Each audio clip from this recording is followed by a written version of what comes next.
Hello বন্ধুরা, রামনবমীর শুভেচ্ছা সবাইকে। জয় শ্রীরাম। আজকে আমরা বাসন্তী পূজা দেখতে যাচ্ছি।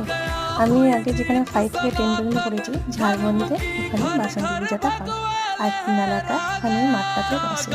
দেখো সুন্দর লাগছে না? আর প্যান্ডেলটা কি সুন্দরভাবে সাজিয়েছে।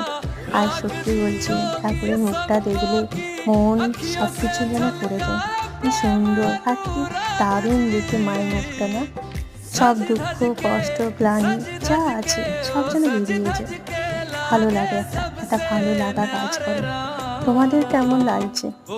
আর তোমাদের ওখানে কি বাসন্তী পূজা হয় সেটা কমেন্ট করো তো। আর এত কানের দেখে সত্যি বলছি ইচ্ছে করে যদি সব কানের করে আমি কিনে নিতে পারি, এরকম আমার ইচ্ছে করে ওখানে বসে বসে। তারপরে একটু ছবি টবি তুললাম, ফুচকা খেয়ে নিলাম। আজকে কমেন্টে সবাই জয় শ্রীরাম লিখতে একদম ভুলো না বন্ধুরা।